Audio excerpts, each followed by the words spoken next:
Hi everyone, my name is Jess and today I am going to help you get a raise. Well, maybe not exactly, but I'm going to give you my 5 best practices to ensure that you will get a raise within the next year. All right, let's go ahead and get started.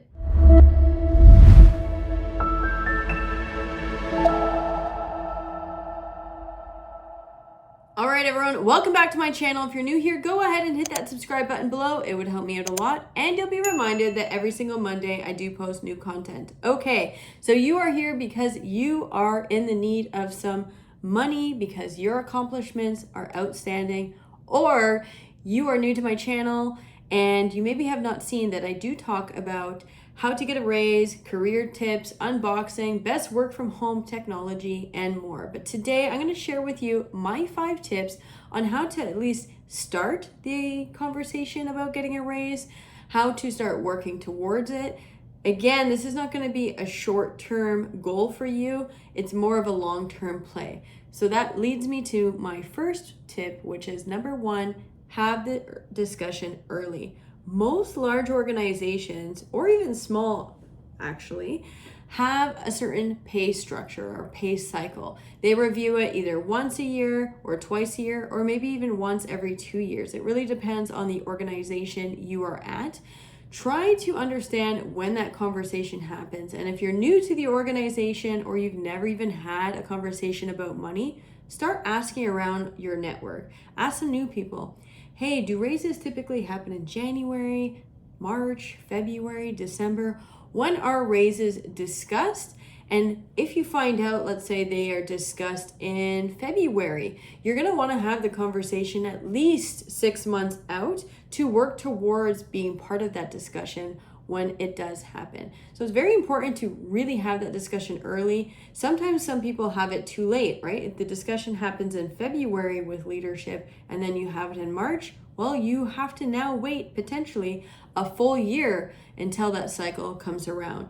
Now, some people might say, well, Jessica, you work at Dell, there must be some flexibility, or hey, I work at a small organization, there should be some flexibility. But a lot of companies want to get into this cycle to be organized and set the expectation that this is going to only happen once per year. Now, number 2 would be start recording your accomplishments.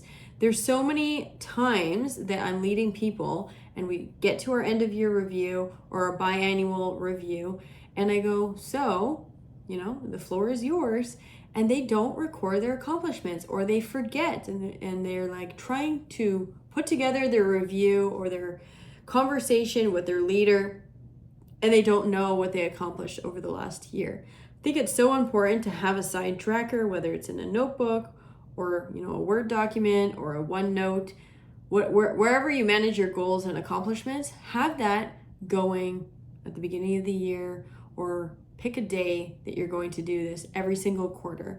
I like to have it, just open regularly, reflect on my week to see what have I accomplished, what's my short-term goal, main goals, and long-term goals, and just articulate that to my leader.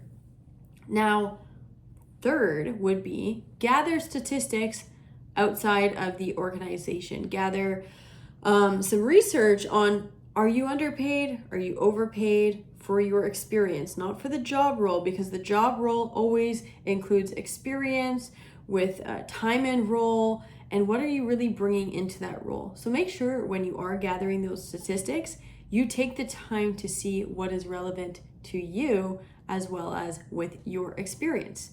Now, number 4 would be, there's nothing worse than getting on a phone call with someone and they are not specific of what they want. Sometimes a raise comes in many different options. Sometimes it's vacation, sometimes it's a salary increase, sometimes it's stock options. What do you want versus, hey, I would like a raise, maybe a few percent. And let's say, that manager has worked hard to get you a raise and it's at 10% and that's all they could do. And then they deliver it to you and then you are unhappy because that is not what you were expecting.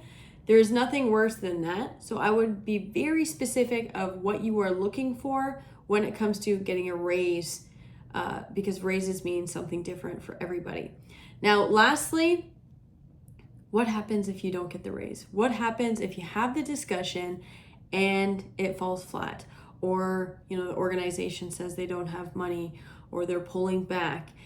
What are you going to do to make sure that your attitude stays positive?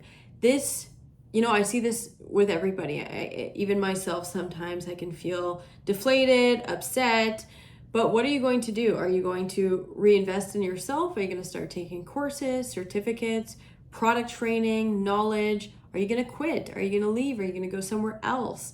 I think it's really important that you have a plan B just to make sure that your attitude stays in check. It is so important when you ask for something and you get a rejection or a no to just maintain your attitude. It doesn't always need to be positive, but how are you going to reset and reframe what you want to ensure you get it the next time? Planning does, it does require some sort of planning, because I think it's very easy to fall into the negative attitude if you don't get what you want. I've been there before. I'm sure you have been there as well. And those would be my 5 tips on how to get a raise. Might not be this year, might not be in the next 3 weeks, but start working on these things, record them, keep yourself accountable to your goals, and you will get there. If you like this video or have any feedback, feel free to comment below. I love reading your comments, whether they're negative or positive.